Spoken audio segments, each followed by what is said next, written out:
Good morning. Mr. President, allow me to begin with a truth this Council must acknowledge. Despite the appearance of political momentum in recent months, and despite the signing of peace agreements, MSF teams continue to witness staggering levels of violence, displacement, and deprivation in the Kivus and Ituri. Our patients describe fleeing bombed villages and extreme brutality. From MSF's vantage point in hospitals, clinics and displacement sites, the picture is unambiguous. This crisis is not easing. Health systems are collapsing, sexual violence is widespread, and humanitarian access and funding are shrinking as needs rise. The gap between political signaling and lived reality of millions is widening. In fact, the ink has barely dried on the agreement signed in Washington, and M23 has already launched a sweeping offensive in Uvira, driving an estimated 200,000 people from their homes, 40,000 of them into Burundi.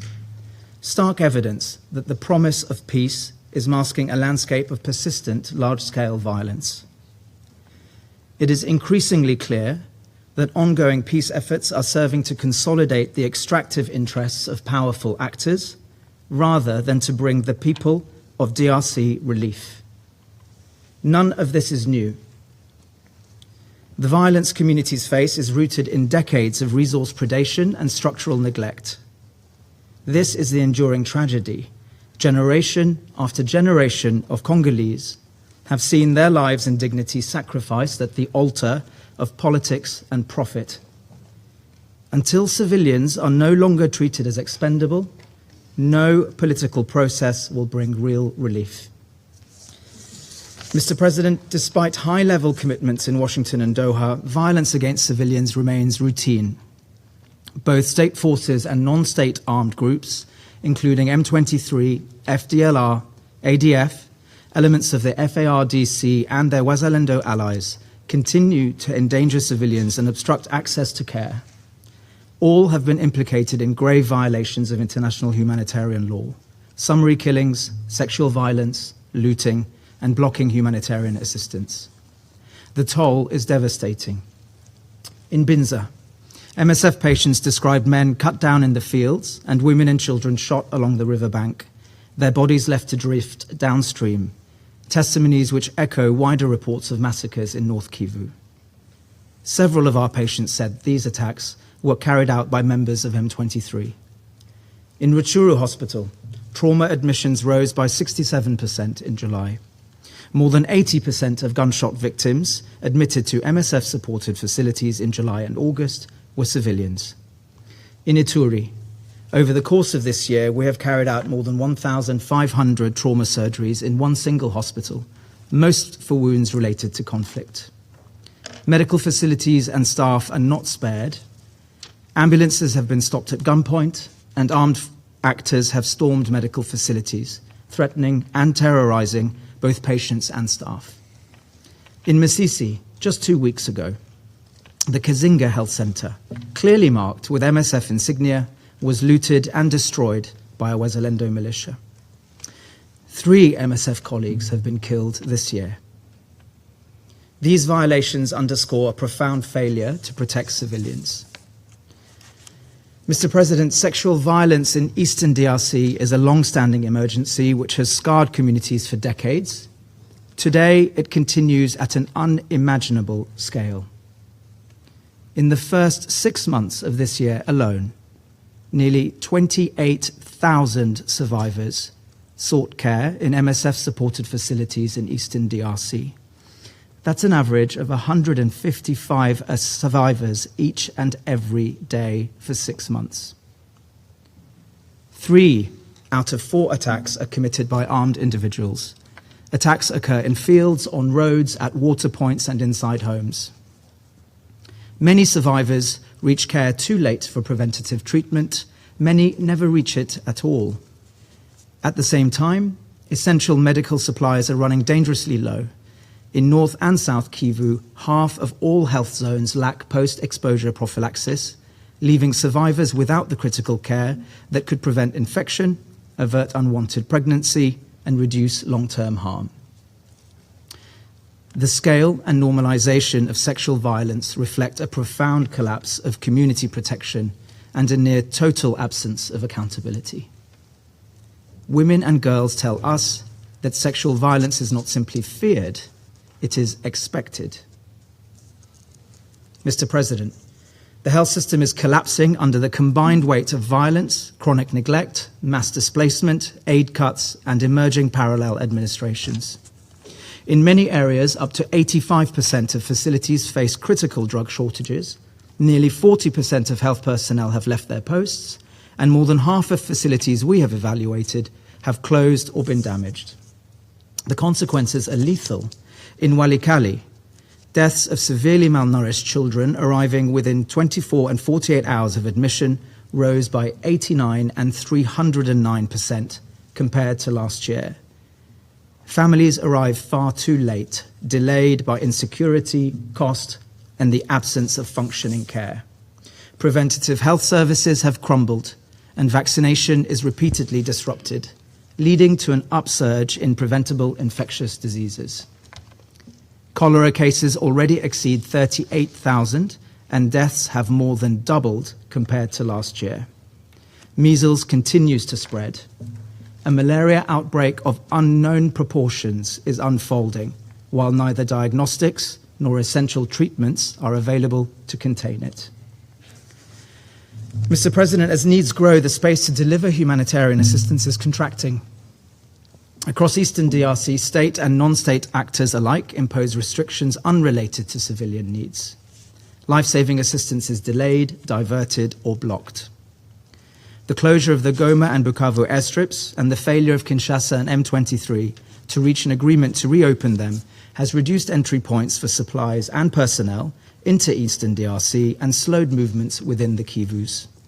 Reaching Walikale can now take more than a month during the rainy season.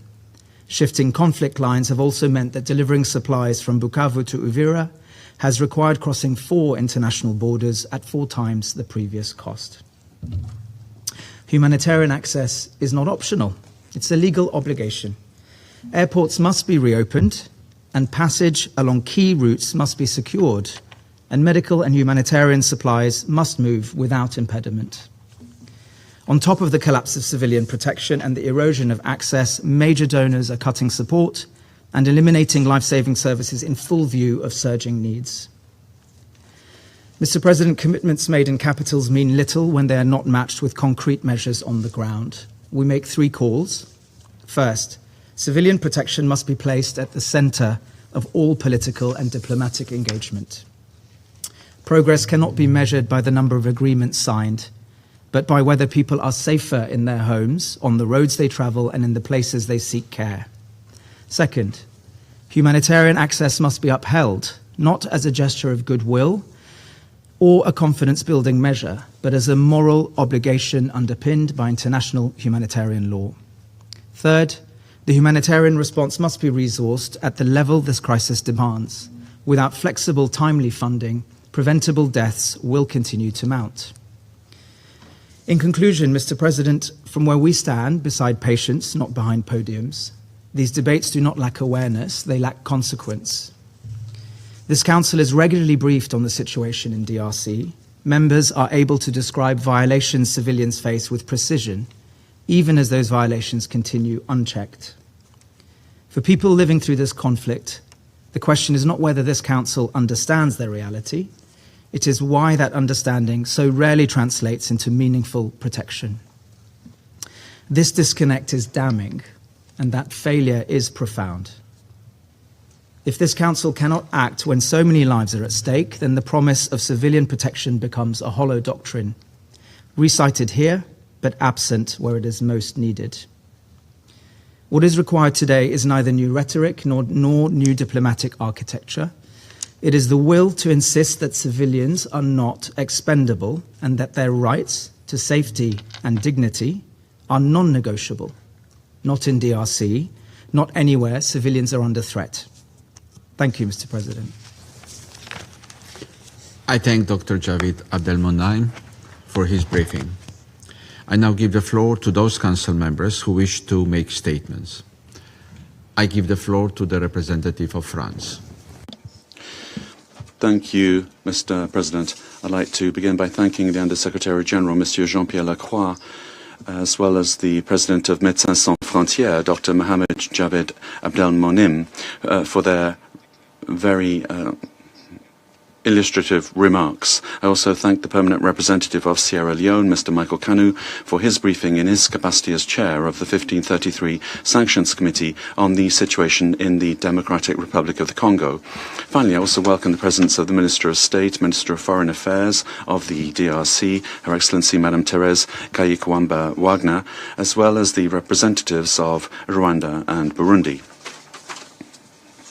We meet today as the M23, supported by the Rwandan Defense Forces, has launched an offensive on Uvira this week, only a few days after the Washington Agreement was signed on the 4th of December. This situation should be of deep concern to the Council at a time when its members are deliberating on the renewal of MONUSCO's mandate. I will stress three messages. Firstly, the offensive by the M23, supported by the Rwandan Defense Forces, endangers regional stability and threatens the security of civilians. The capture of the city of Uvira in South Kivu, on the border with Burundi, carries serious and imminent risks of regional escalation and directly threatens the security of neighboring countries. The use of suicide drones constitutes a worrying escalation. These clashes have forcibly displaced tens of thousands of civilians, further worsening the situation in a region already facing the second most severe humanitarian crisis in the world. The international community mobilized to assist affected populations during the Paris conference on the 30th of October. France reiterates the urgent need to protect civilians. France calls on the M23 to put an end to its offensive and on the Rwandan Defense Forces to withdraw from Congolese territory in accordance with Resolution 2773, adopted unanimously by this Council. The M23 must honour its commitments under the Declaration of Principles and the Doha Framework Agreement. Secondly, in this context, France reaffirms its confidence in the mediators. The African Union, in particular, through the presences of Angola and Togo, the United States and Qatar, have undertaken immense efforts to achieve a lasting settlement of the conflict, which has devastated the peoples of the Great Lakes region for several decades. This is not the time to weaken the support expected from all members of this Council. We must collectively reaffirm the need for all parties to respect international humanitarian law and their obligations regarding the protection of civilians. Resolution 2773 must be fully implemented and respected by all actors, beginning with its call for an unconditional, effective and verifiable ceasefire. Respect for the sovereignty and territorial integrity of the DRC is non-negotiable. Provocative actions or hate speech that endanger civilians must cease. The Washington agreements must be respected. The Doha Framework Agreement must be implemented. And we call for a continuation of the efforts of the African Union. Recent events risk undermining progress toward a lasting political resolution of the crisis. My third message: we must not allow this situation to jeopardize MONUSCO's mandate or the negotiations underway. As the Undersecretary General pointed out, MONUSCO continues to play an essential role when it comes to protecting civilians. And with regard to a lasting solution to the conflict. France, as penholder, has presented a proposal intended to position MONUSCO in a role supporting all peace efforts. This includes the question of ceasefire monitoring, for which MONUSCO has clear advantages thanks to its presence on the ground, its expertise, its capabilities, and its impartiality. The restrictions imposed by the M23 on its freedom of movement and access to essential supplies are unacceptable and must end. We therefore call on the members of the Council to continue negotiations in good faith, bearing in mind the responsibility they hold in light of the current situation, and knowing that this delegation will be following the situation very closely. Mr. President, the people of Eastern DRC, the countries of the region and troop contributing countries expect the Council to rise to the occasion and meet its responsibilities given the urgency of the moment for peace in DRC and the region. I thank you. I thank the representative of France for the statement, and I give the floor to the representative of Sierra Leone. Thank you again, Mr. President. Mr. President, I have the honor to deliver the statement on behalf of the A3+ members, namely Algeria, Guyana, Somalia, and my own country, Sierra Leone. We wish to thank Under Secretary General Jean-Pierre Lacroix and Mr. Javid Abdelnomen for their briefings on the situation on the ground. We welcome the participation of Her Excellency Mr. Kaikwamba Wagner, Minister of State, Minister of Foreign Affairs, International Cooperation, and Francophonie of the Democratic Republic of the Congo, and the representatives of Rwanda and Burundi to this meeting. Over the past 3 decades, MONUSCO and its predecessor mission, MONUC, have been present in the DRC, supporting efforts for peace, stabilization, and the protection of civilians in a context marked by recurring armed conflict, complex humanitarian challenges, and a major political transition. The A3+ reiterate our deep appreciation to the mission for its continued service and dedication to the Congolese people under extraordinary challenges. Yet, as we meet today, peace and stability in the DRC remain volatile despite sustained regional and international diplomatic efforts.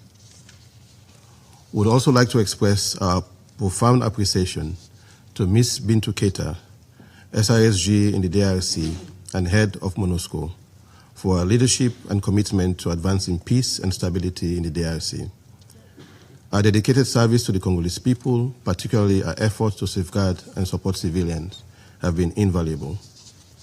Mr. President, the recent development in Eastern DRC, most notably the fall of Uvira City, the last major settlement in South Kivu, to the M23 AFC rebels, is profoundly alarming.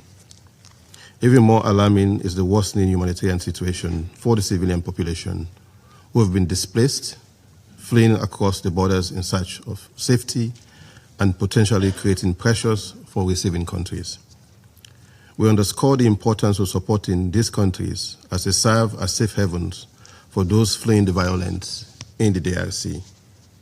The A3+ remains gravely alarmed by the humanitarian situation in the DRC, which has long been among the worst, most severe. The renewed offensive in South Kivu risks overwhelming an already overstretched and critically underfunded humanitarian system. With over 5.7 million people internally displaced and an estimated 24.8 million facing food insecurity amid acute security and access constraints. Humanitarian personnel cannot sustain operations under continued hostilities in South Kivu. Reports from international humanitarian organizations on the ground are also alarming. According to the International Federation of Red Cross and Red Crescent Societies, nearly 200,000 people have been displaced, with women and children bearing the greatest burden of this renewed violence.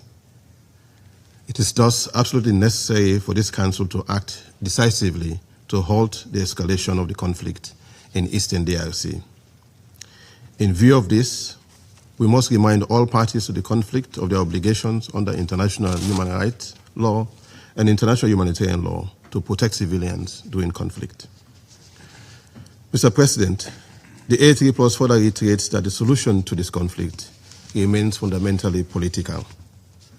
We are therefore encouraged by last week's signing of the Washington Accords for Peace and Prosperity by Presidents Felix Tshisekedi and Paul Kagame, witnessed by African leaders, including President João Lourenço of Angola and Chairperson of the African Union, President Faure Gnassingbé, President of the Council of Ministers of Togo, and the African Union appointed mediator of the crisis between the DRC and Rwanda, and President His Excellency Mohamed Ali Yusuf, chairperson of the African Union Commission. As underscored by the AU chairperson, and I quote, "The Washington Accords represent an important moment to put an end to a conflict that has lasted for more than 3 decades, a conflict between brothers and neighboring countries who, for various reasons, have been fighting one another over the years with heavy consequences both for the population and the economies of their respective countries." End of quote. The A3+ fully echoes this sentiment and reaffirms its strong support for the leadership and mediation effort of African stakeholders. We therefore urge all parties to honor their recent commitment undertaken in Doha and Washington, D.C., and to work in good faith towards lasting peace, stability, and prosperity throughout the Great Lakes region. Mr. President, the renewed offensive in South Kivu comes at a time when the Council is discussing the future of the presence of the United Nations peacekeeping mission in the DRC. In light of the current realities on the ground, discussion on MONUSCO's future must be approached with the utmost care and with the interest of the people of the Great Lakes region at the center. The safety of their lives and livelihoods and enabling their prosperity must guide our decision on the renewal and the orientation of the new MONUSCO mandate. After decades of conflict, and I quote, "business as usual," end of quote, approach is no longer tenable. A genuine paradigm shift is needed, one that reimagines the United Nations presence in ways that reinforce African-led proposals and that of the Doha and Washington processes. Harmonizing these proposals will require sincere engagement and understanding of African perspective, moving beyond symbolic acknowledgement towards meaningful inclusion of African solutions. Mr. President, to conclude, the A3+ is of the view that in renewing the mandate of MONUSCO, the mission must be provided with the necessary operational flexibility to support implementation of the mandate, not only in terms of protecting civilians, but where appropriate, deployment and targeted return to critical areas currently lacking a permanent presence of governmental authority. Additionally, the mandate should strengthen MONUSCO's role in supporting transitional justice and accountability for war crimes and crimes against humanity. The A3+ stands firmly in solidarity with the Congolese people and all affected communities in the region. With the resilience and unity of the Congolese people, supported by regional mechanisms and international effort, we believe that a sustained solution to this conflict is within reach. The A3+ will continue to offer its unwavering support towards the realization of these aspirations. And I thank you. I thank the representative of Sierra Leone for the statement. I now give the floor to the representative of the United States. Thank you, Mr. President, and thank you to our briefers today. Colleagues, President Trump was pleased to have convened DRC President Tshisekedi and Rwandan President Kagame in Washington on December 4th for the signing of the Washington Accords and the Regional Economic Integrated Framework. It was a true and sincere demonstration and effort towards peace. However, peace processes require parties to uphold their commitments to that very process. And the United States is profoundly concerned and incredibly disappointed with the renewed outbreak of violence in the eastern DRC. Today, I want to share with you some additional information on the scope and the sophistication of Rwanda's involvement in eastern DRC. Since its reemergence in 2021, Rwanda has had strategic control of its proxy armed group, M23, as well as M23's political wing, the Congo River Alliance, or AFC. and has deployed M23 and the AFC to achieve Rwanda's geopolitical goals in eastern DRC.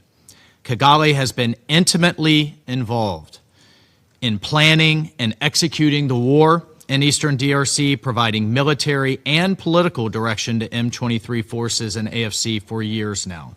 The Rwandan Defense Forces have provided materiel, logistics, and training support to M23, as well as fighting alongside M23 in DRC with roughly 5,000 to 7,000 troops as of early December. This is not counting the possible increases from Rwanda in this most recent advancement. In more recent months, Rwanda has deployed multiple surface-to-air missiles and other heavy and sophisticated weaponry into North and South Kivu to aid M23 in its conflict against DRC. Rwanda and M23 began their offensive just this last weekend to take Uvira, with Rwandan forces co-located with M23 along the front lines. Additionally, we have credible reports of increased use of suicide drones, increased use of artillery by both M23 and Rwanda, including strikes into Burundi.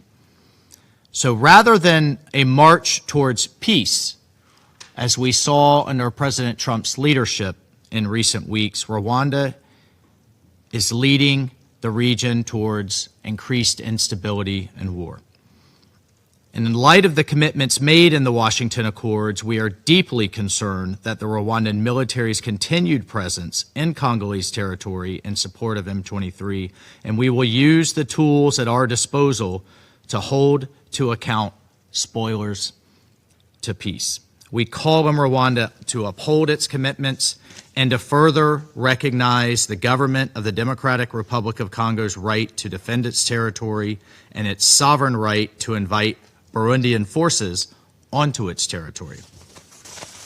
We are engaging with all sides to urge restraint and to avoid further escalation, including refraining from hostile anti-Tutsi rhetoric. As this council negotiates the MONUSCO mandate, the United States will seek to ensure the mission has the capabilities to provide support to both the Doha and Washington agreements, keeping in mind that the parties themselves bear full responsibility for their successful implementation, and we look for the members of this council's support as we negotiate this mandate's renewal. MONUSCO's ability to provide critical enabling support to these processes, however, hinges entirely on its ability to move freely, to sustain itself, to implement its mandate without interference.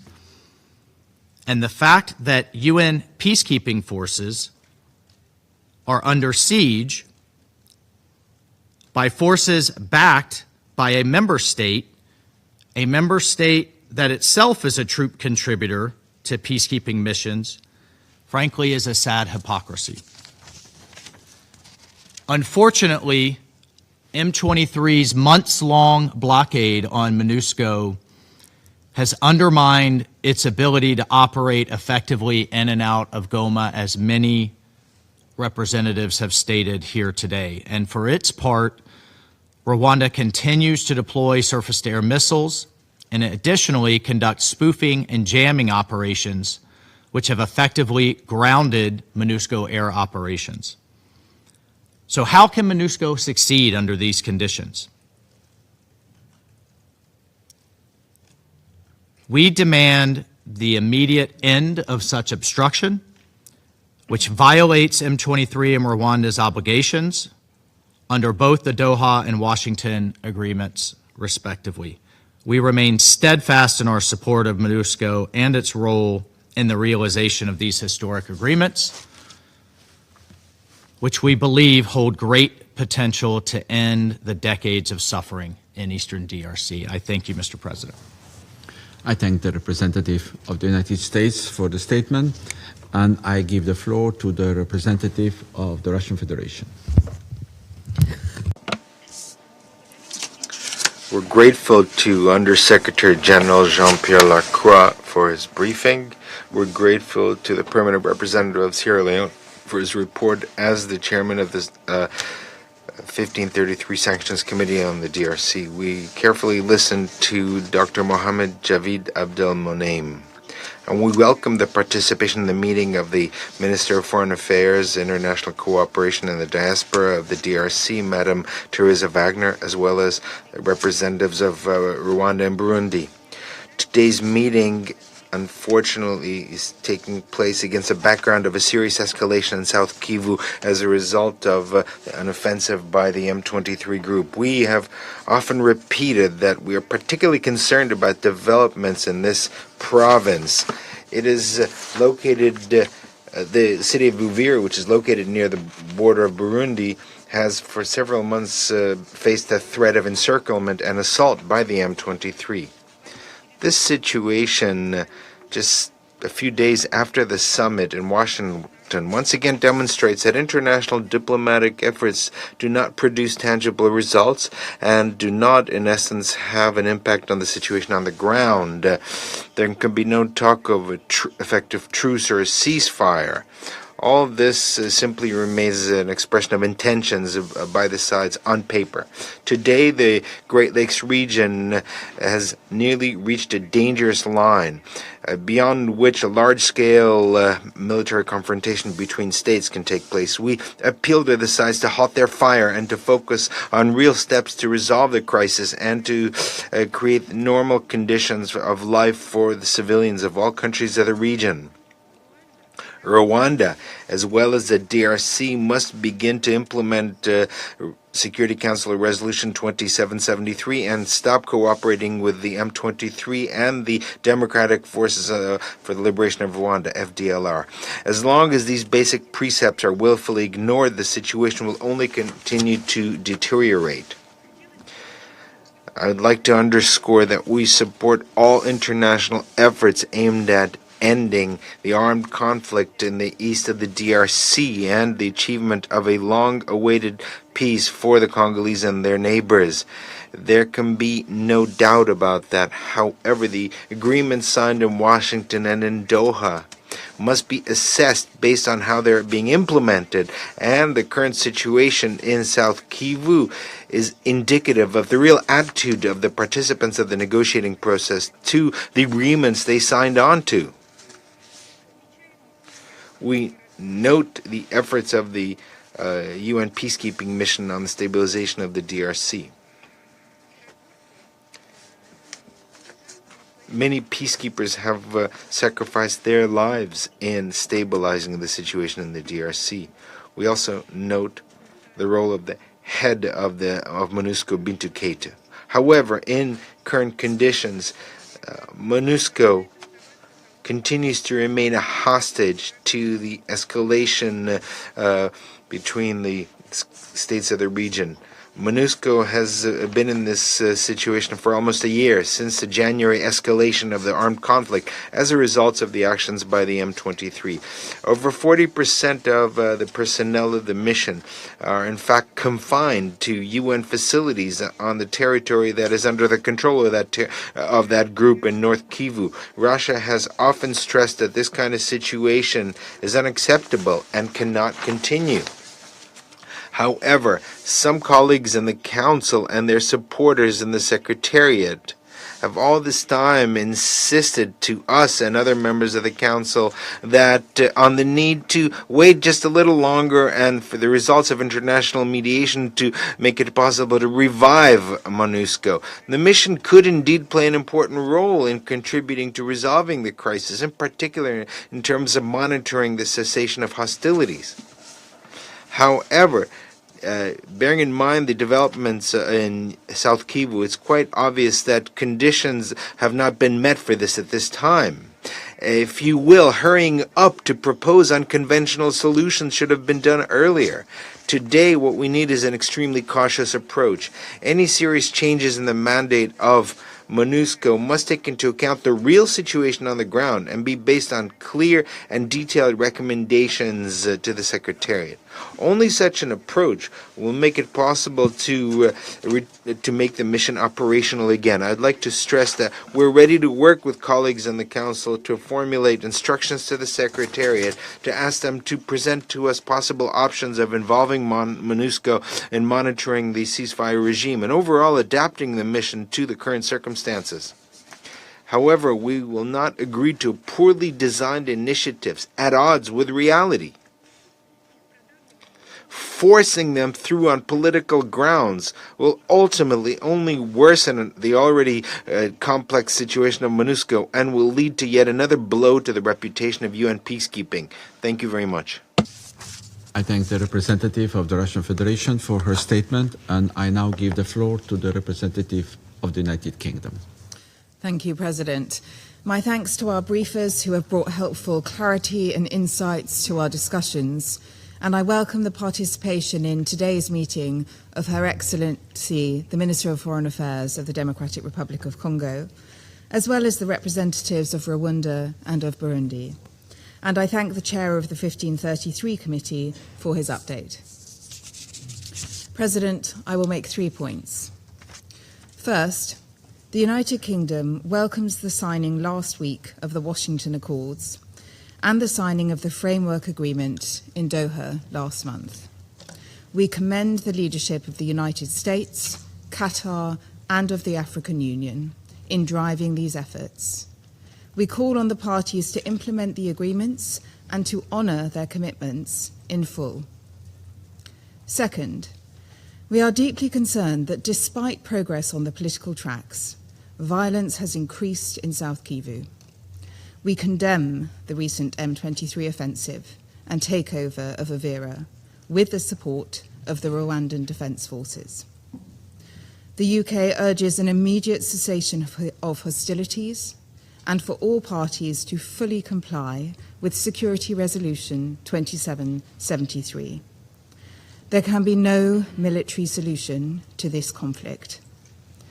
This escalation in fighting has worsened an already dire humanitarian situation, which will only further deteriorate as refugees flee across the border into Burundi following M23's latest offensives.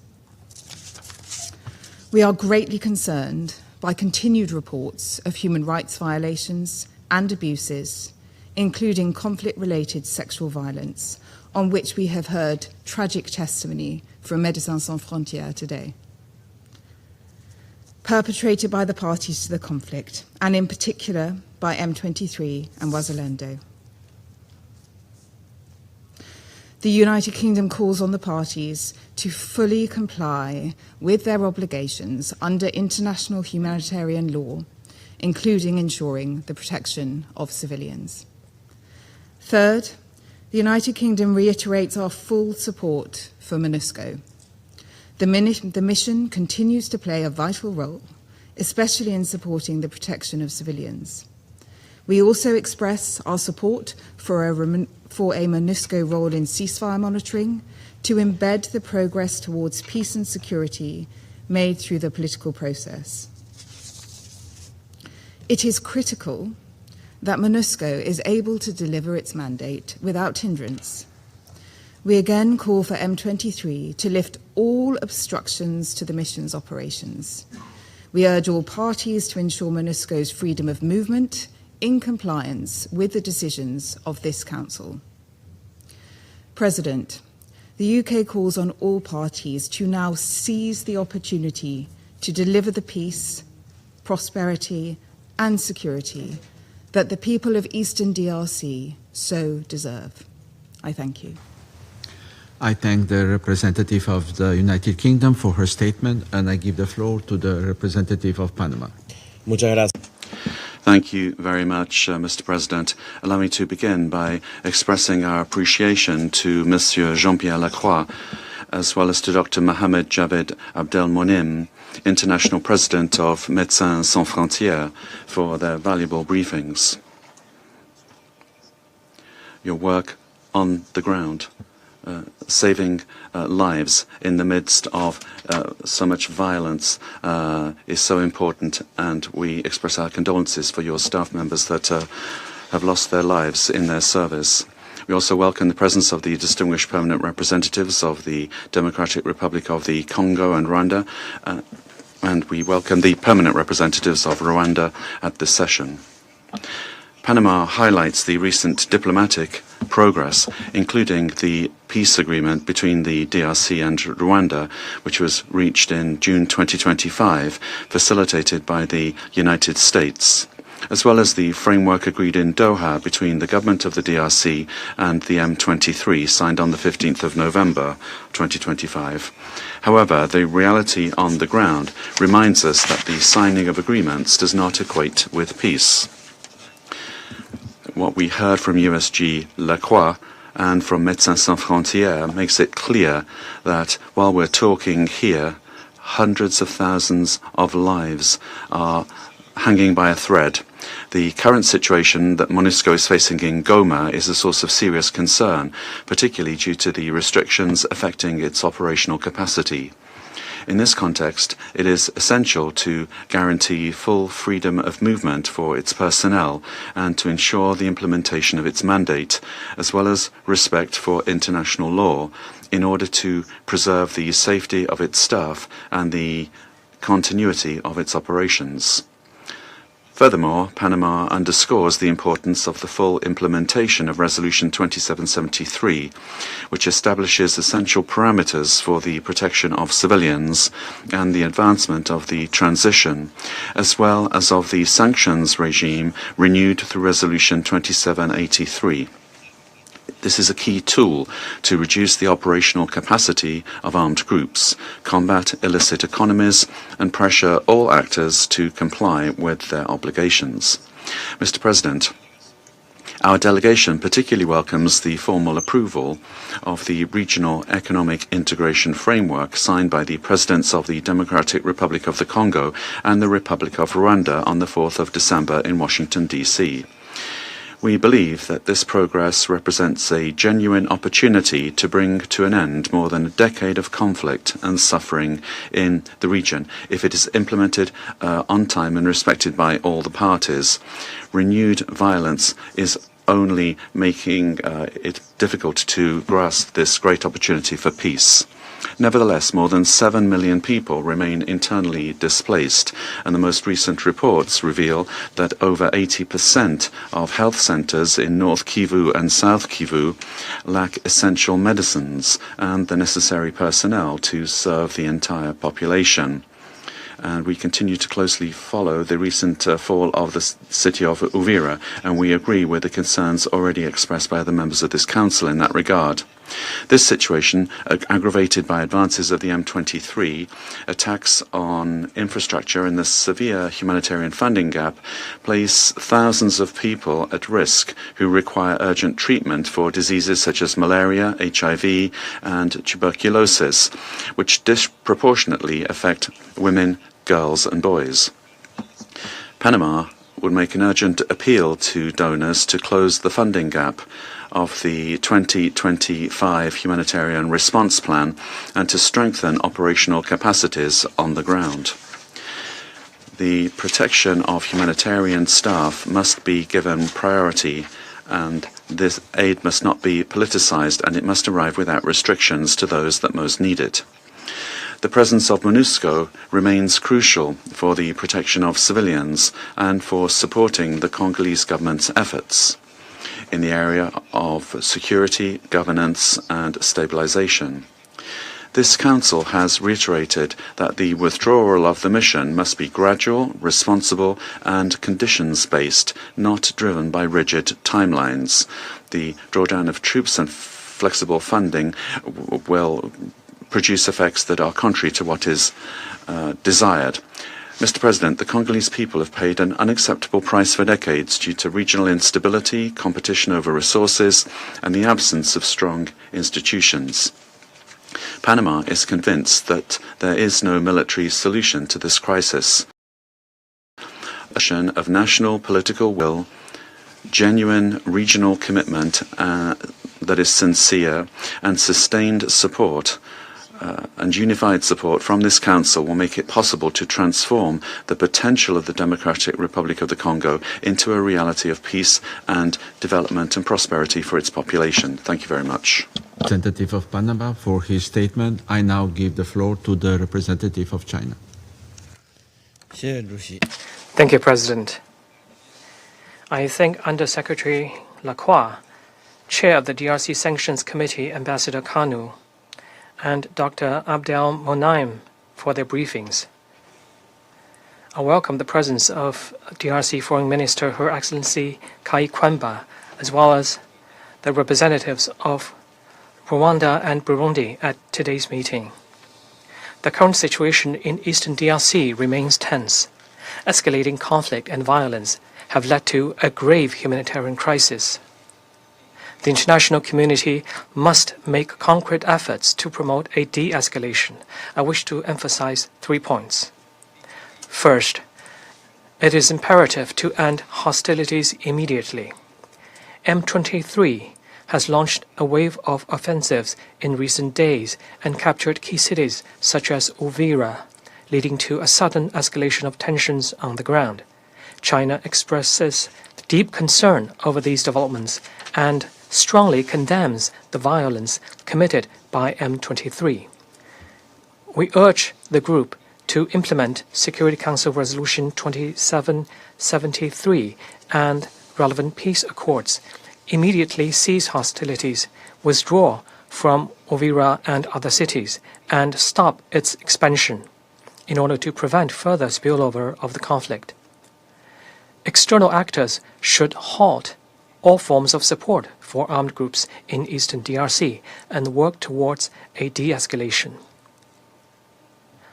All parties to the conflict must abide by international humanitarian law, protect civilians, including foreign citizens, and lift all restrictions on critical infrastructure and humanitarian access. China firmly supports the DRC government's efforts to safeguard its sovereignty, independence, and territorial integrity with a view to restoring national authority in eastern DRC as soon as possible. Second, sincere dialogue and negotiation are essential.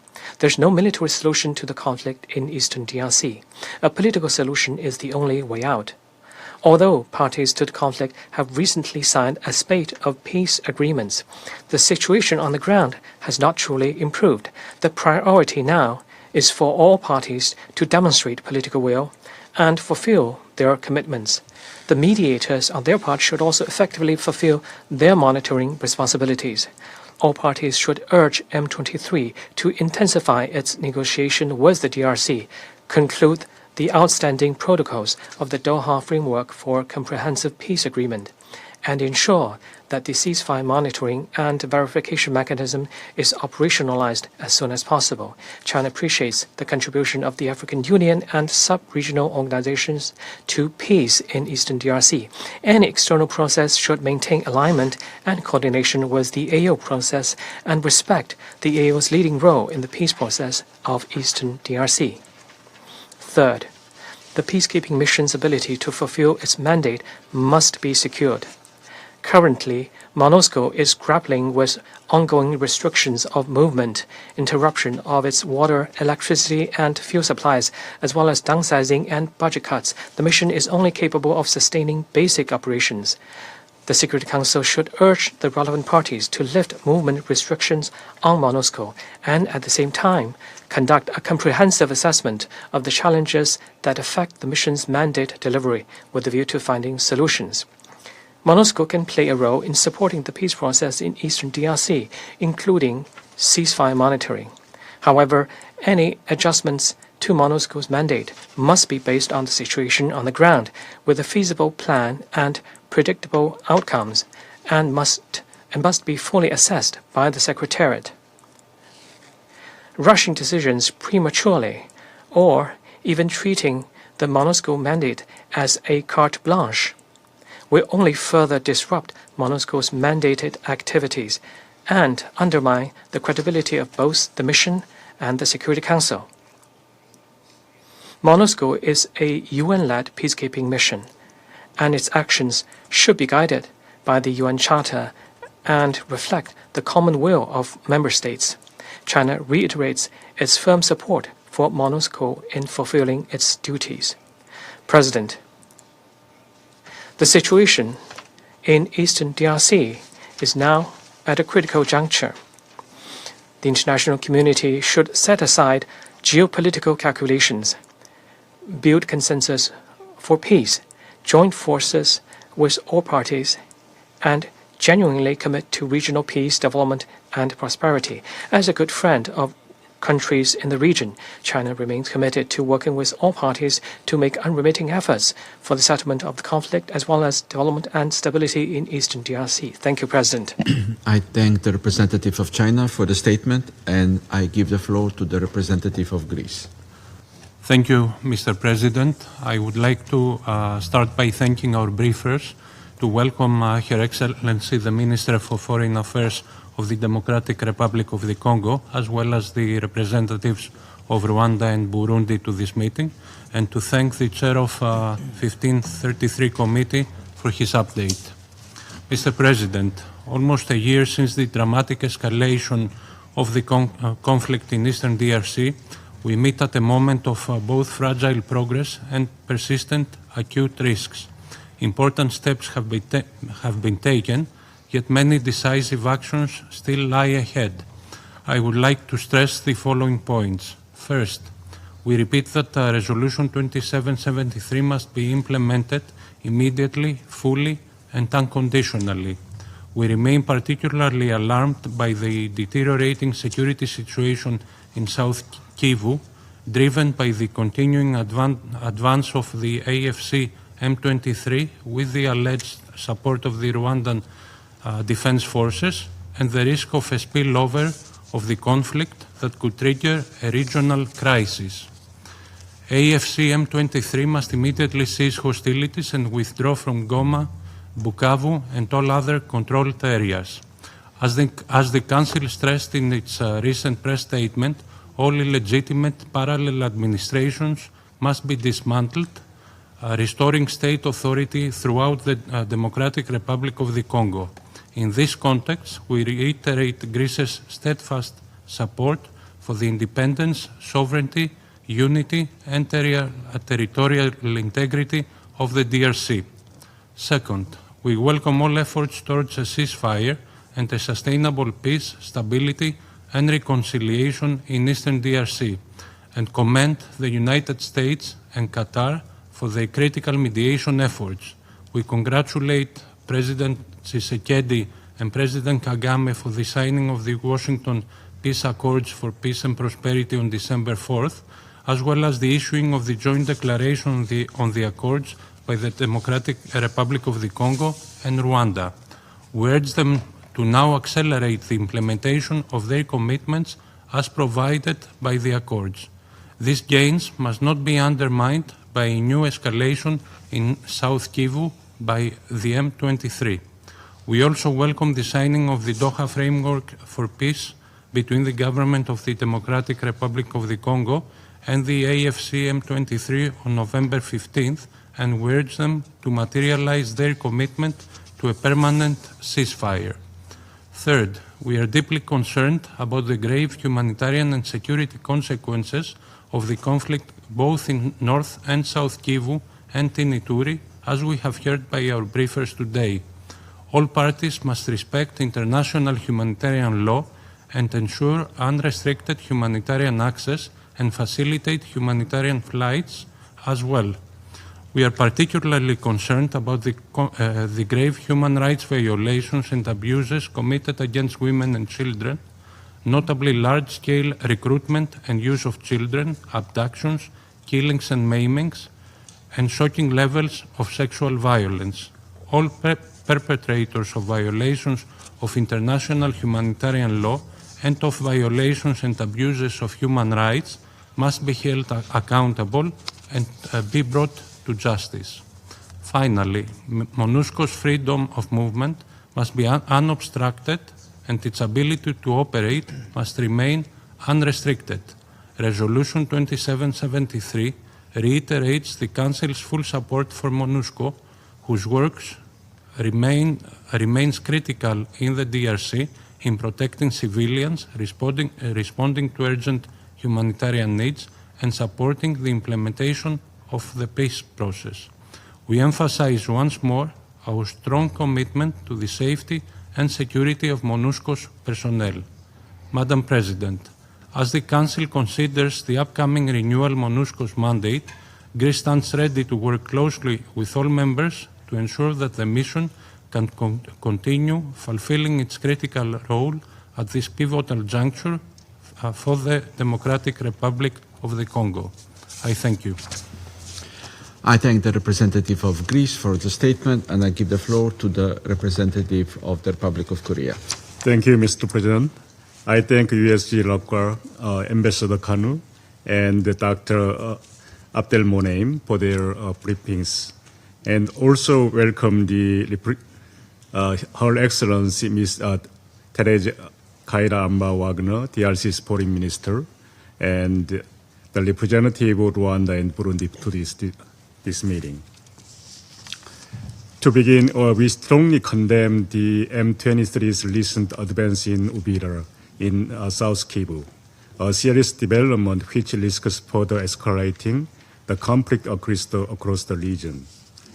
The unanimously adopted Resolution 2773 demands that M23 immediately cease all hostilities, withdraw from all controlled areas, and the Rwanda Defense Force and its support of M23.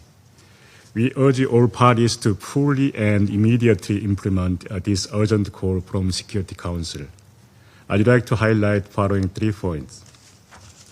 First, the conflict cannot be resolved by the force under any circumstances.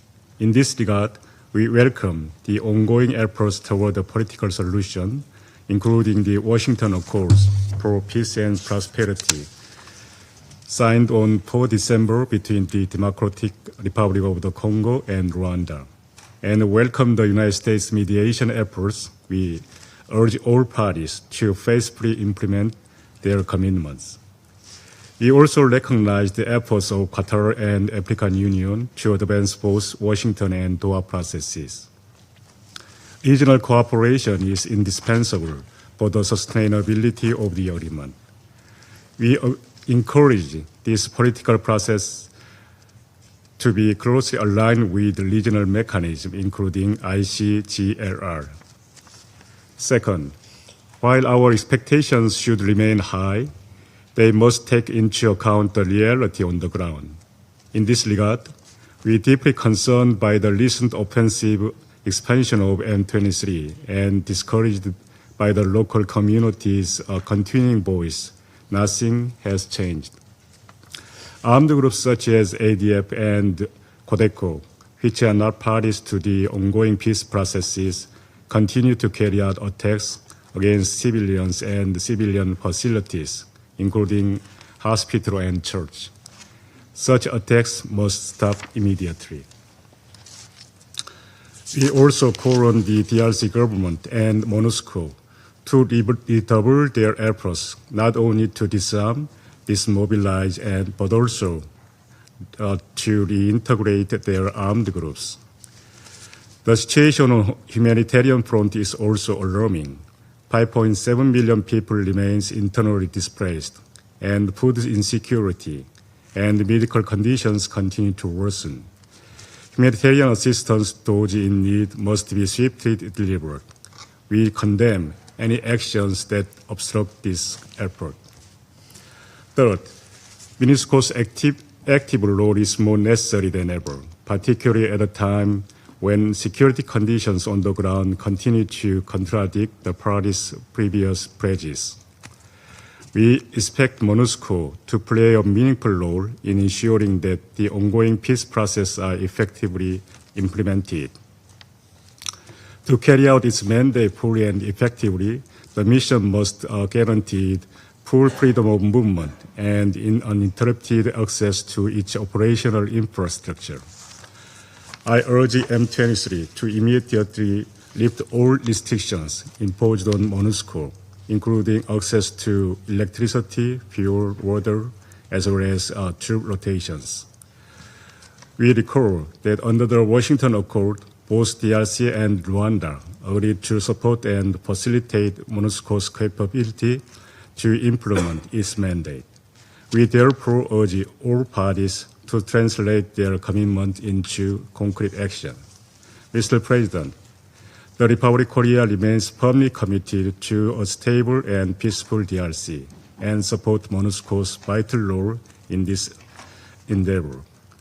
In this vein, we will continue to remain engaged with developments in DRC and discussions on MONUSCO's forthcoming mandate renewal. I thank you. I thank the representative of the Republic of Korea for the statement, and I give the floor to the representative of Denmark.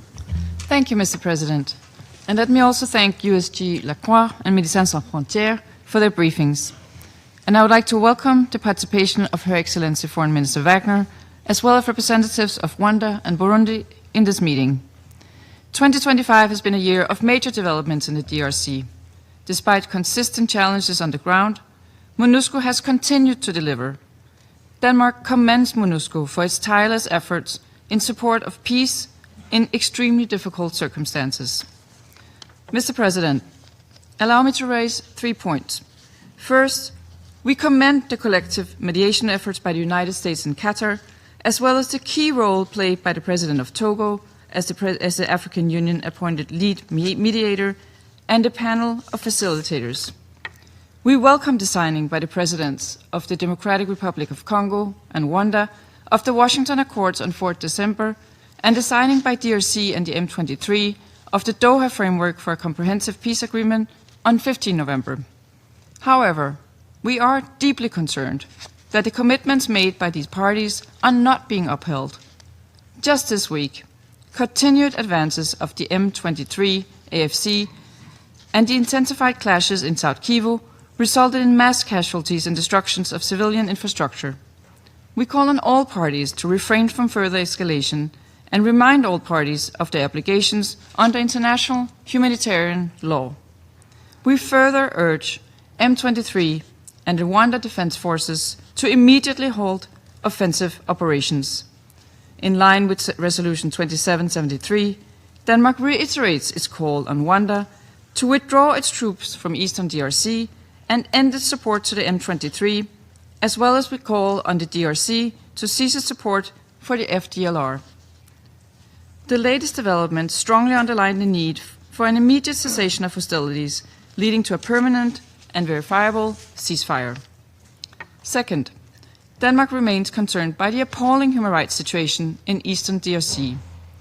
We condemn widespread reports of conflict-related sexual violence incidents, notably the use of rape and other forms of sexual violence, including against children. We strongly support the recommendations by the fact-finding mission on the DRC to integrate accountability and transitional justice into peace negotiations and strengthen efforts to prevent and punish conflict-related sexual violence. As we've heard from our civil society briefer today, these violations and abuses are taking place in the context of a catastrophic humanitarian situation. We reiterate our calls for unhindered and safe humanitarian access, including through Goma Airport. We welcome the pledges made on the Great Lake Conference in Paris in October and urge their rapid implementation. My final point, Mr. President.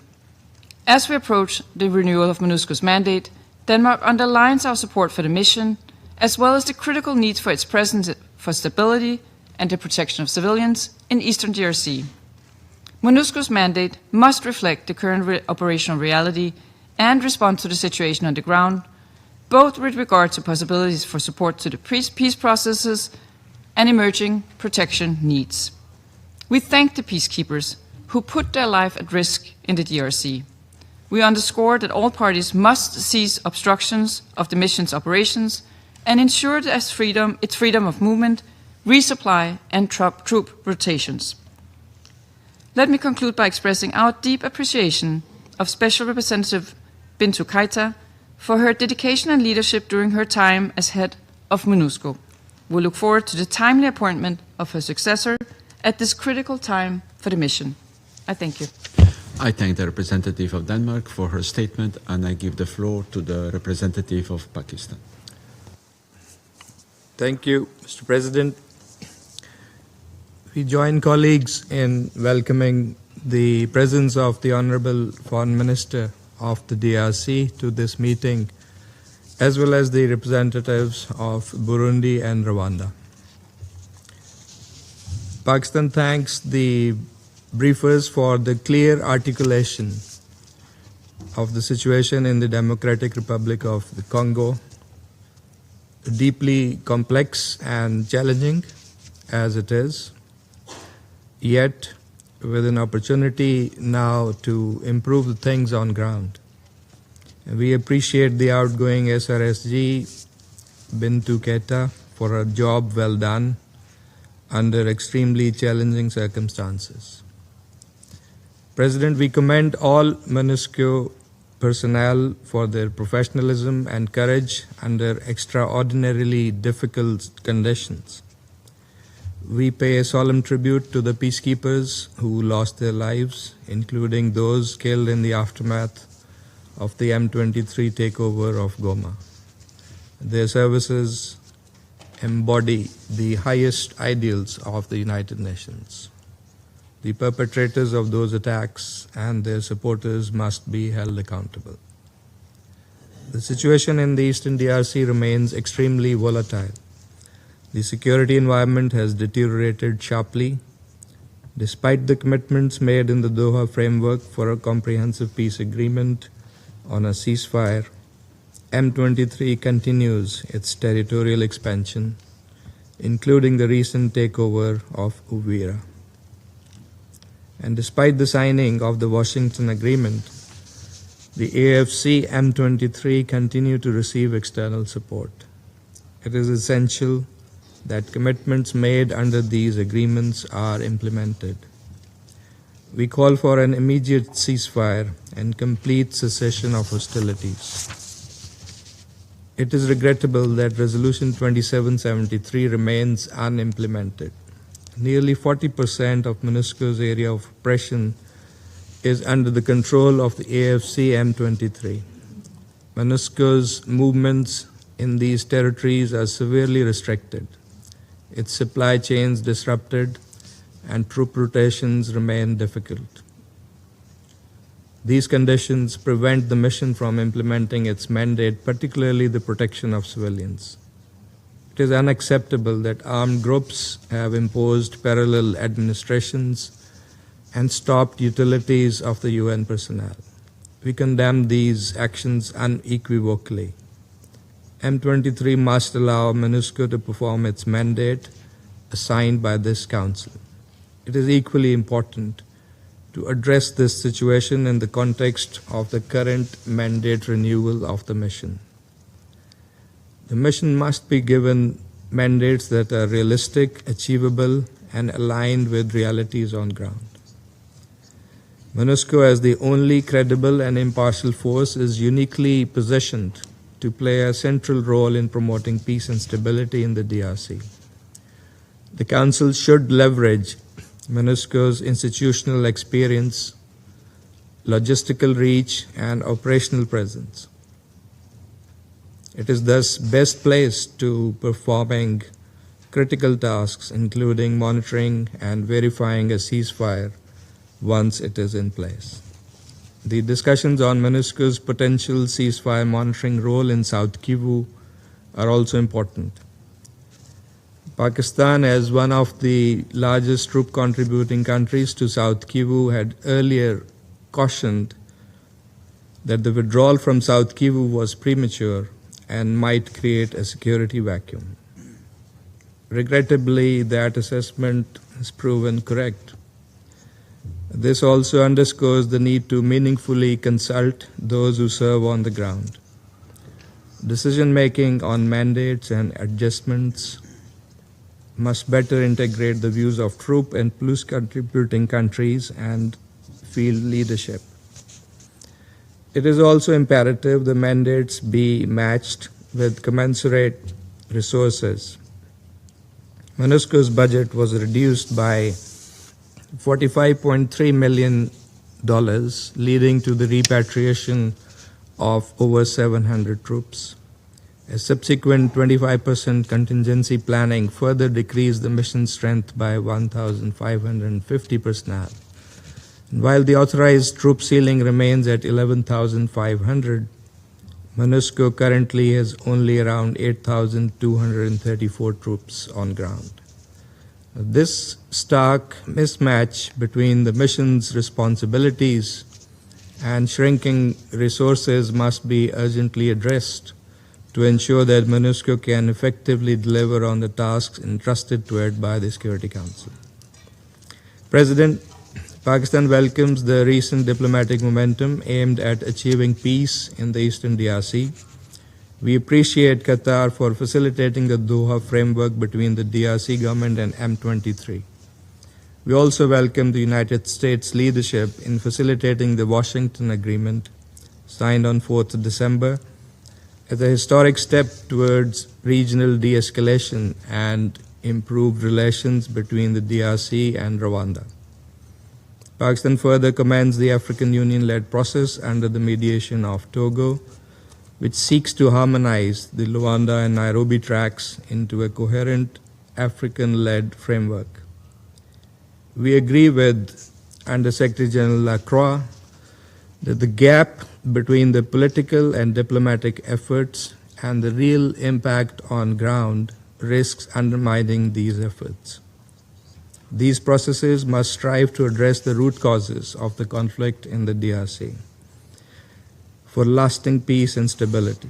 We reaffirm our support for the UN Special Envoy for the Great Lakes region, whose role remains crucial in ensuring coordination and complementarity among these parallel efforts. It is essential that all peace initiatives remain mutually reinforcing and regionally supported and backed by the Security Council and grounded in safeguarding the sovereignty and territorial integrity of the DRC. Finally, we urge the parties to demonstrate political will, to engage in serious dialogue and fulfill their obligations, and avail this opportunity that is presented currently by the high level of international engagement and support to realize sustainable peace in the region. I thank you, Mr. President. I thank the representative of Pakistan for the statement. I shall now make a statement in my capacity as representative of Slovenia. I thank Under-Secretary General Lacroix and Ambassador Kanu for their updates. We are grateful to Dr. Abdel Monem for his uncompromising frontline testimony. What we heard today must be yet another wake-up call. The human cost of this conflict is laid bare before us, stark, undeniable, and worsening by day. We welcome also the presence of the Minister Wagner from the Democratic Republic of the Congo, as well as the representatives of Burundi and Rwanda. Slovenia remains alarmed by the continued sharp escalation of hostilities in eastern DRC, some unfolding even as this Council meets. These developments run directly counter to this Council's decision, in particular Resolution 2773. We welcome intensified diplomatic efforts by the US, Qatar, and African Union, including the signing of the Washington Accords and the Doha Framework for Peace.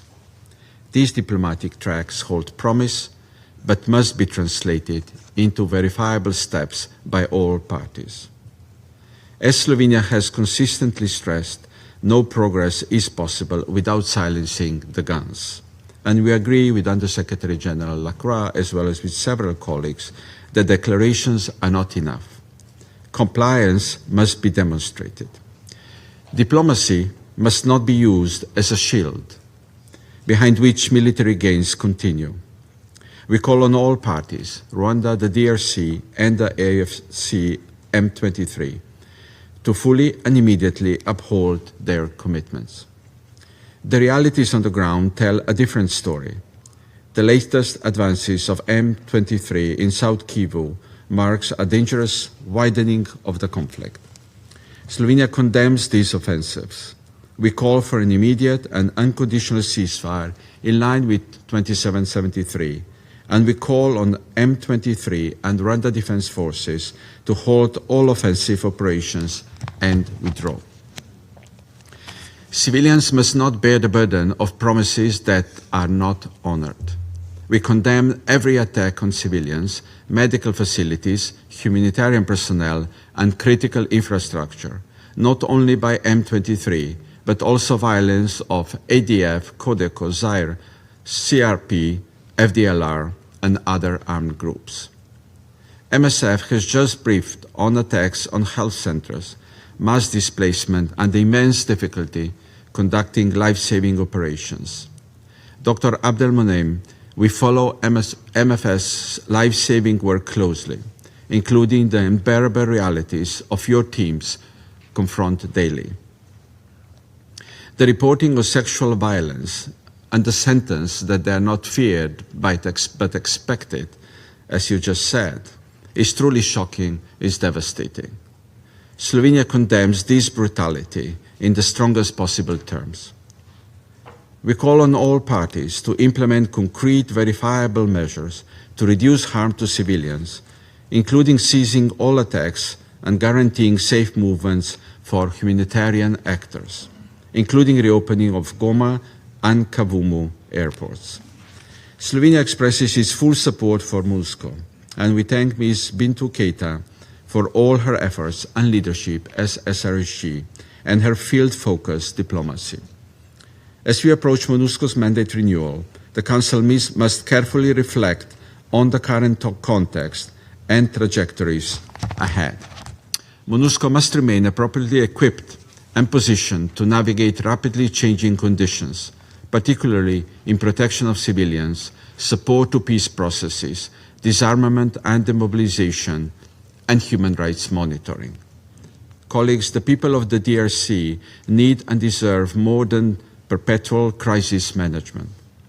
We are of the view that with restraint, responsibility, respect for international law, regional cooperation grounded in respect for sovereignty and territorial integrity of all states, non-support to armed groups, and accountability, a path toward de-escalation and lasting peace remains possible. Thank you. I resume my function as President of the Council.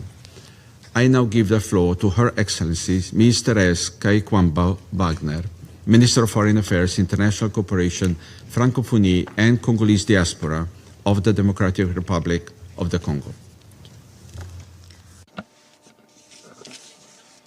Mr. President, ladies and gentlemen, Excellencies, members of the Council, I am grateful for giving me the floor to examine the report of the Secretary General as well as to consider the renewal of the mandate of MONUSCO. I hail the quality of the report and I pay tribute to the DPPO, to humanitarian actors and all UN personnel who day after day work to protect civilians in conditions of extreme seriousness. We'd like to recall that the very rationale of this organization is to defend human dignity even when in adverse circumstances. I also hail here the presence here and the important contribution of Undersecretary General Mr. Jean Lacroix of Sierra Leone, in its capacity as chair of the 1533 committee, and the president of Médecins Sans Frontières and the representative of Burundi. Mr. President, on the 4th of December of this year in Washington, Presidents Felix Tshisekedi and Paul Kagame signed an agreement facilitated by the United States under the leadership of President Donald Trump. This agreement, supported by regional guarantors and international ones, brought and continues to bring the hope of a historic turning point.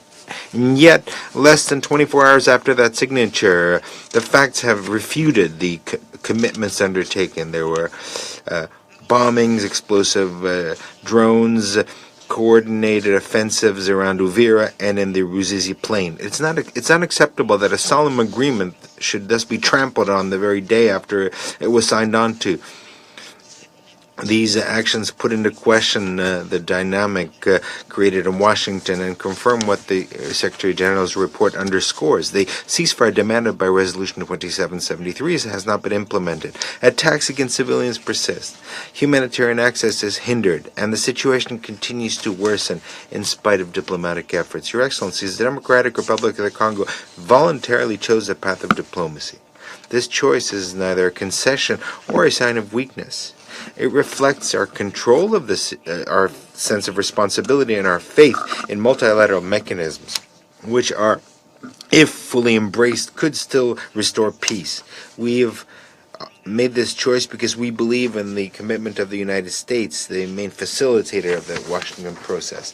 We believe in the steadfastness of the state of Qatar, guarantor of the Doha process, and in the value of the Luanda process as a framework. Its principles continue to guide the actions of the African Union, currently led by the Togolese Republic. The DRC has acted in good faith. It continues to act in good faith. Diplomacy for us is not some default setting. It is the very expression of our sense of responsibility as a state and our respect of international law.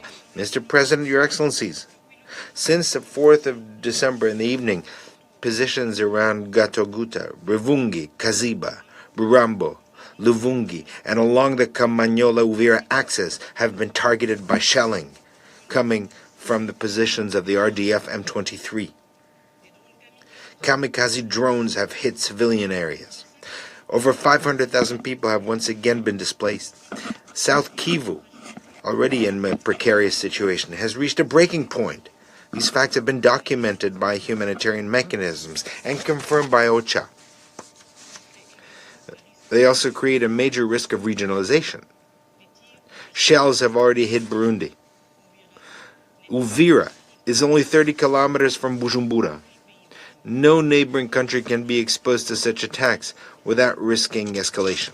Regional stability cannot rest on the normalization of violations that are as serious as this. Mr. President, less than a week after the signature of the Washington agreements, certain actors have chosen to stray from the commitments freely undertaken.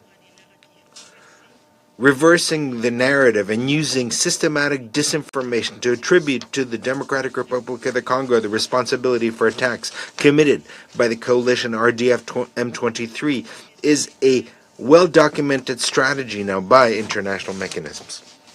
We cannot accept for manipulation to become an instrument of regional policy. Facts are stubborn things. The resolution of the Security Council are even more stubborn. The truth is not negotiable. International law cannot be perverted to legitimize aggression. Observed violations contravene Resolution 2773, contravene the agreement of the 27th of June, the agreement signed in Washington on the 4th of December to the Doha Agreement, and the very conditions of the implementation of the Regional Economic Integration Framework that was also signed in Washington. Today, it is the very credibility of the entire process and of their guarantors that is at stake. These members of the Council, we have reached a moment of truth. Either the international order accepts being openly defied, namely by Rwanda, or this Council assumes its responsibility. Impunity has gone on for far too long.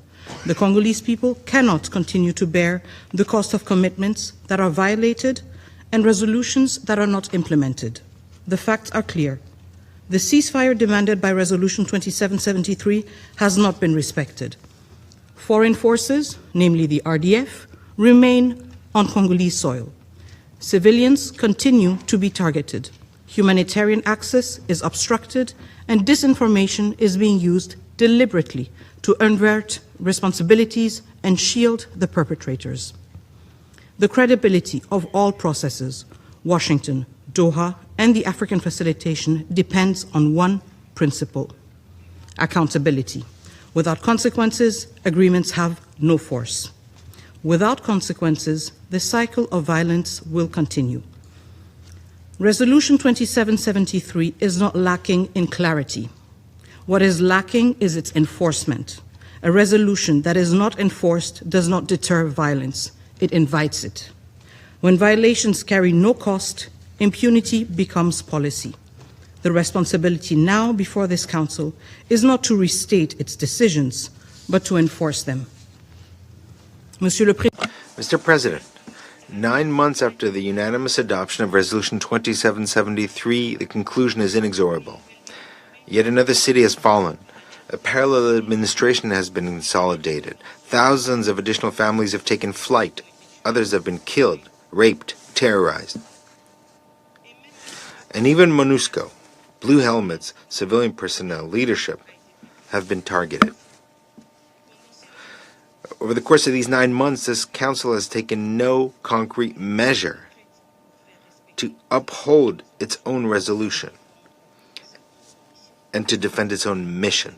Appeals, warnings, but no action. A lack of action has allowed Rwanda to continue and expand its operations in an environment where violations bring about no consequences. The time has come for this Council to confront an essential question. To what extent, in 3 decades of crisis, the absence of coercive measures has contributed to the persistence of these violations? Mr. President, Resolution 2773 remains the lodestar of the UN's involvement. It must be implemented in its entirety without any ambiguity or exceptions. The Democratic Republic of the Congo calls for a robust, coherent mandate adapted to the realities on the ground, one that protects the very authority of this Council.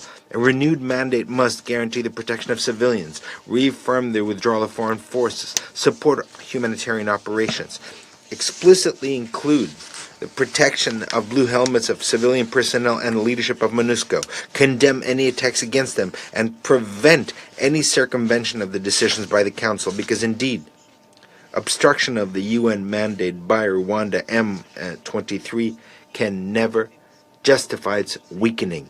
This Council cannot cede in the face of this challenge to its authority. Mr. President, the DRC is an African country, but the DRC is also a fully fledged member of the international community. We respect African solutions to African problems. However, this cannot become a kind of legal relativism, making it possible to circumvent universal norms. There is no regional version of human rights or of sovereignty. Any lasting solution must be based on the universal principles of the United Nations Charter. Mr. President, Your Excellencies, ladies and gentlemen, members of the Council, the Congolese people have chosen peace. The people has demanded, negotiated, and signed onto it. It must not pay the price of the bad faith of those who shrug off their commitments. Peace cannot rest on promises not kept. The Congolese people are entitled to security, to justice, and respect for international law.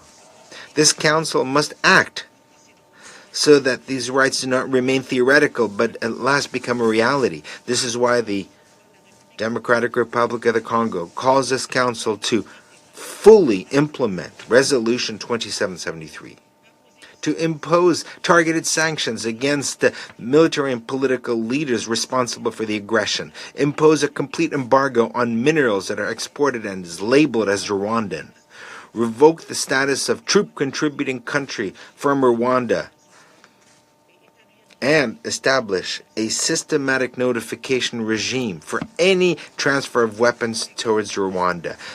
The Washington and Doha guarantors, the African facilitators, must also assume their responsibilities.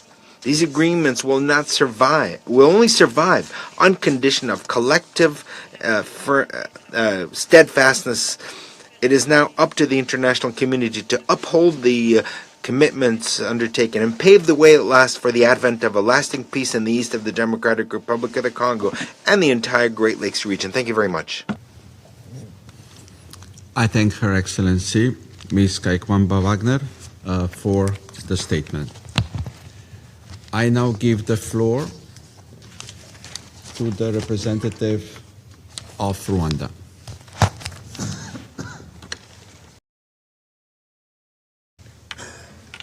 Mr. President, I thank you for giving me the floor, and allow me to begin by commending you for your effective leadership of the Council this month. I also extend Rwanda's appreciation to the council members concluding their terms. Your service and contributions to the council's work have been invaluable. I thank USG Rakurwa, Dr. Mohamed Javid, for their briefing and taking note of the Secretary General's report. I also acknowledge the statements made by those who spoke before me. As the Council considers MONUSCO's next mandate, Rwanda expects a mission that is clearly anchored in and reinforcing of the Washington Peace Agreement and the Doha Framework, both of which the Secretary General's report rightly identifies as the central avenues for a sustainable peace. The mandate must therefore prioritize strict impartiality and political neutrality, support to ceasefire implementation and political dialogue, robust human rights due diligence policy compliance, timely suspension and reporting mechanisms where required, refraining from offensive operations against parties formally engaged in political processes, and a realistic resource-conscious focus on stability, accountability, and political solutions. These priorities reflect the realities outlined in the Secretary General's report. MONUSCO's effectiveness will depend on aligning its operations with the political tracks that offer the only viable path forward. The Washington Peace Agreement and the Doha process are complementary, mutually reinforcing frameworks. When the mission supports them consistently and impartially, it can help to create the necessary space for implementation. Rwanda reiterates its full commitment to implement its part of the agreement. We equally believe that the success of the agreement will depend on the political will of both parties. Mr. President, the recent situation in South Kivu has been extensively discussed, and allow me a moment to also address it. And I will address some of the issues that may logically attract a question.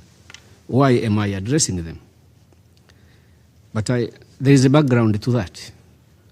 In 1994, in this chamber, Ambassador Kovac of Czech Republic, Ambassador Keateng of New Zealand, Ambassador Gambari of Nigeria spoke that Rwandans were being exterminated, that an ethnic group in Rwanda was being exterminated. They had never been to Rwanda, but they discharged their responsibility, confronted denial and silence that was taking place in this chamber to call the genocide for what it was as it was happening in Rwanda. So, I'm here today, and I survive today because those courageous diplomats discharged their duty. I wanted to do it.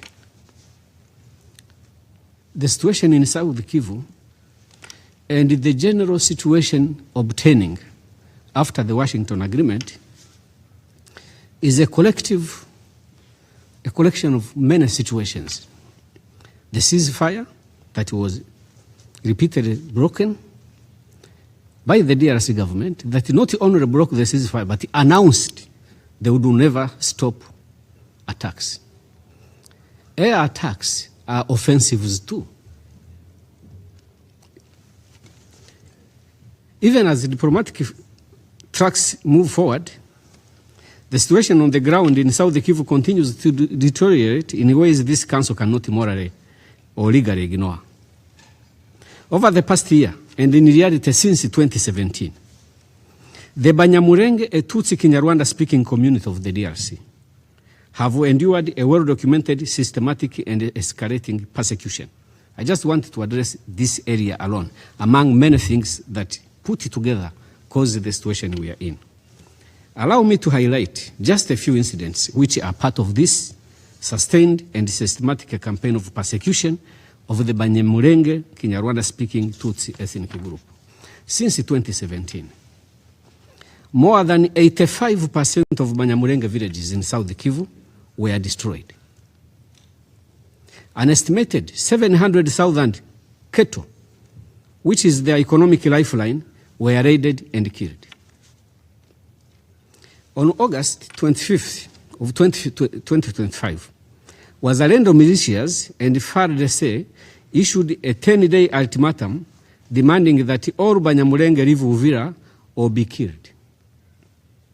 The ultimatum further prohibited them from accessing markets, water points, and other essential means of survival. On the 4th of September 2025, the decision was made to deny the Banyamulenge civilians access to public water points on the grounds that they were enemies. From the 5th to 8th of September 2025, Banyamulenge civilians were abducted and shot, while the mobs chanted for the end of the Banyamulenge.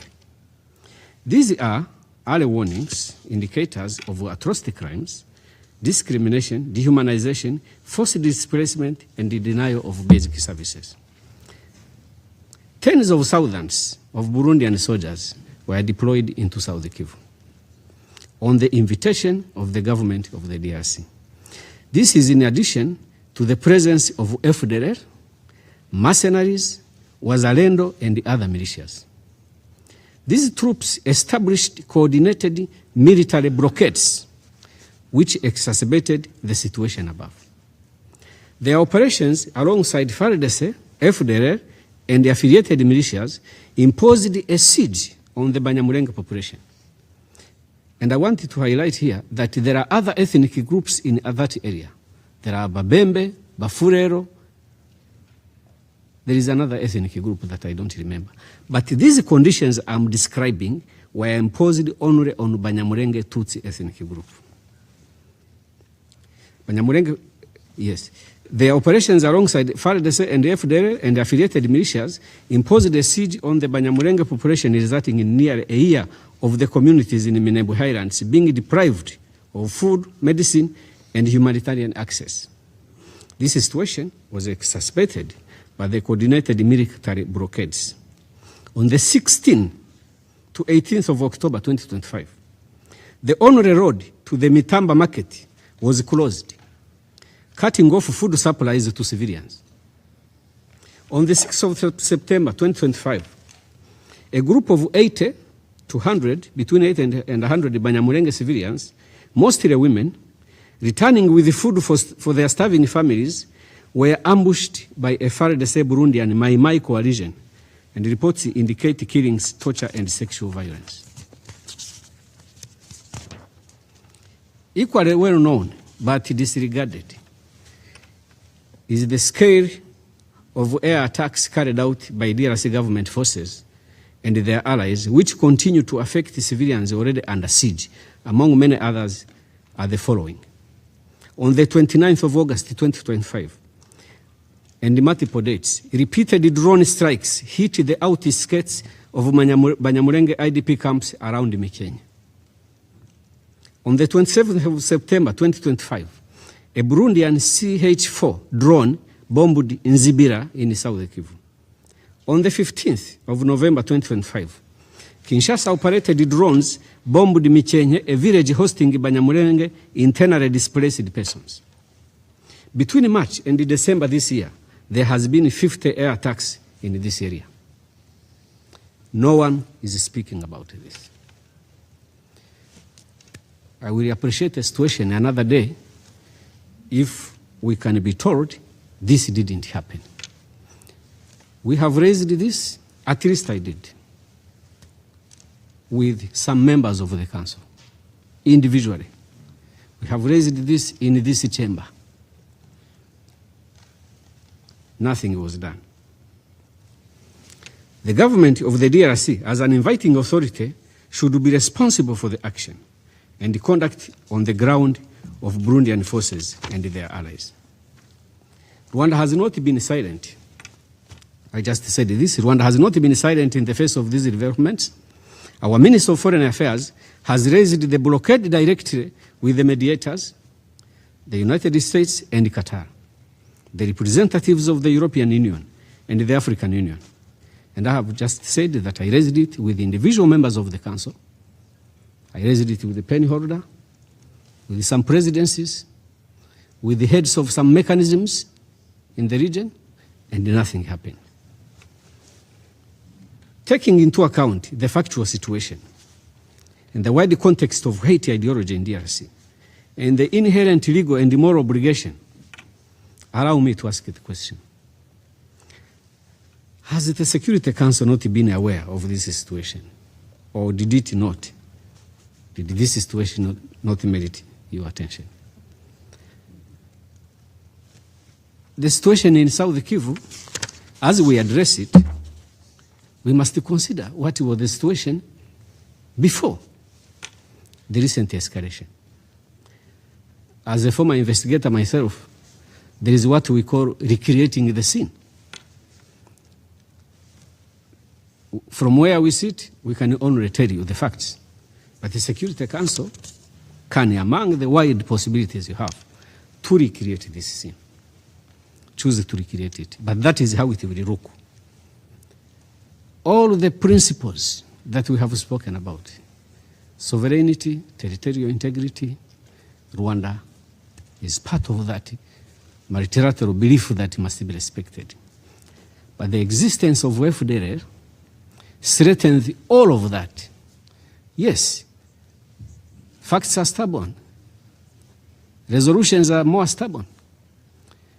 And in the resolutions, one stubborn fact is that DRC government has, for the past 30 years, supported the FDLR. FDLR does not just threaten the territorial integrity of Rwanda, it threatens the very existence of Rwanda and its people. One of my uncles paid money in 94, so he could be killed by the bullet. Because there was that situation, you either choose to be shot or you die by a machete. One of my uncles paid money to be killed by a bullet. So everyone can make a decision not to care about the situation of Rwanda and the threat we face. All these people that I'm talking on behalf of, because nobody else does, in the situation they face. But do we also ask them to be participants in their own situation, to be part of the plan for their own extermination? Can we go that far?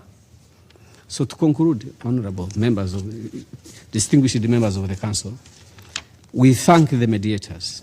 We thank them very much. And we thank most profoundly the efforts that are going on by the mediators, particularly the United States, to address the most recent situation. And we are a willing participant to finding a viable solution forward, because we believe if we all commit to implementing in good faith the commitments we made in Washington, and if we support fully the process in Doha, then we possibly have a possibility to have a peaceful solution to the conflict that we have lived with for many, many years. This problem has gone on for too long, and it is our request and our appeal that we should all focus to supporting the present avenues for a peaceful solution. I will not go into what we said in the past. We have been here many times. Why do we have defensive measures and how are they going to be lifted? All those issues are addressed in the agreements, and we shall continue to work with mediators and to make sure that we meet our part of the challenge. Thank you very much. I thank the representative of Rwanda for the statement. I now give the floor to the representative of Burundi.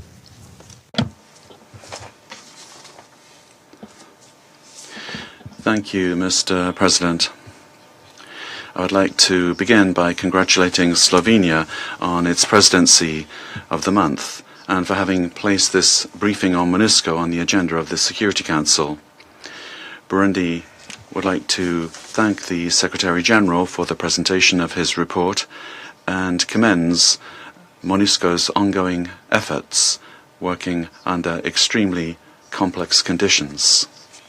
We also appreciate the opportunity given to us to share our assessment of the security situation, and we wish to draw the Council's attention to the dramatic developments in the security and humanitarian situation, particularly in the city of Uvira and its surrounding areas, and the massive displacement of populations with thousands of refugees currently in Burundi, notably in Bujumbura province in the commune of Cibitoke. Burundi wishes to denounce the repeated and ongoing violation of Resolution 2773 as evidenced by the seizure of Uvira by the Rwandan army. These operations have targeted and resulted in countless civilian casualties. We are particularly concerned by the cross-border attacks, including the use of artillery, drones, and other lethal means, some of which have struck localities within Burundian territory. These acts violate Burundi's sovereignty. They endanger the security of civilian populations and undermine collective efforts for peace. We believe that the current moment calls for clarity, political courage, and a collective commitment to the full and effective complete implementation of the Security Council's resolutions, particularly Resolution 2773. The commitments recently undertaken, including those endorsed in the agreements signed in Washington, must be respected by all parties, without ambiguity and without preconditions. We therefore call upon the Council to, firstly, ensure that Security Council resolutions are implemented impartially, because the collective credibility of this Council depends on its ability to guarantee their effective enforcement. The relevance and credibility of MONUSCO are at stake. Secondly, protect civilians, especially women and children, who remain the primary victims of a conflict that has been imposed upon them. Thirdly, we call upon the Council to advocate for urgent humanitarian assistance in the light of the deterioration of the humanitarian situation and the acute lack of resources available to United Nations system agencies to meet the basic needs of refugees settled in Gatumba and Cibitoke. We also call upon the Council to convene an urgent meeting of the Council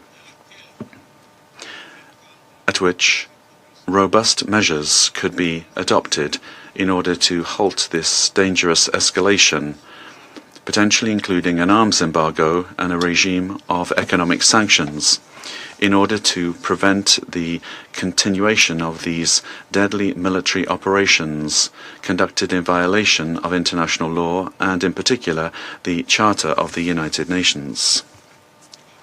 We also call upon the Council to support the Democratic Republic of the Congo and neighboring states in coordinated efforts to combat armed groups in strict respect for internationally recognized borders.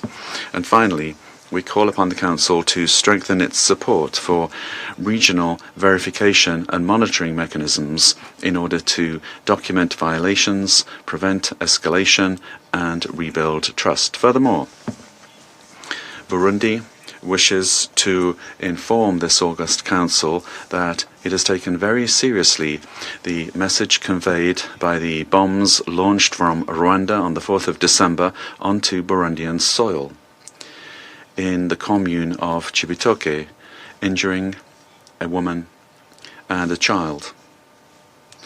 We consider this act to be a grave provocation and a manifestation of a belligerent attitude which we strongly condemn. Let me be clear. Restraint has its limits. Should these irresponsible attacks continue, it would become extremely difficult to avoid a direct escalation between our two countries. Burundi cannot tolerate repeated violations of its territorial integrity and reserves the right to exercise self-defense in accordance with the provisions of Article 51 of the United Nations Charter. Burundi remains a reliable partner for regional peace and security. While it has upheld the protection of civilian populations with dignity in all missions in which it has been deployed, Burundi cannot remain idle in the face of provocations and violations of its territorial integrity. We can't remain idle in the face of attacks against its population, and we cannot remain idle in the face of threats to the stability of our borders. Our message today is therefore a call for restraint, for firmness against proven violations, and for concerted action that will finally allow Eastern DRC, and in particular areas such as Uvira, to envision finally a future of lasting peace. Thank you.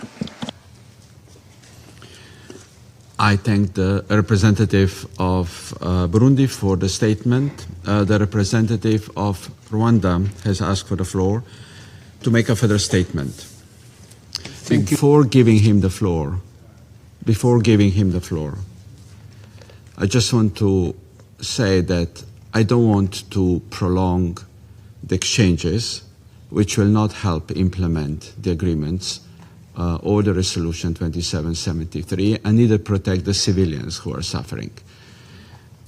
The council members have heard your messages very clear, and that's why I would ask you to take the floor only once. I give you the floor. Thank you, Mr. President, and I don't have any intention of unnecessarily prolonging the discussion. Just wanted to clarify that Rwanda is not waging a war against the Republic of Burundi and has no intention of doing that. To the contrary, there has been an attack from the territory of Burundi to the area of Bugarama in Rwanda, and in some parts of the DRC, resulting in 2 refugees coming to Rwanda. I believe the UNHCR is already involved in that process. So I wanted to make that clarification. I thank the representative of Rwanda for the statement.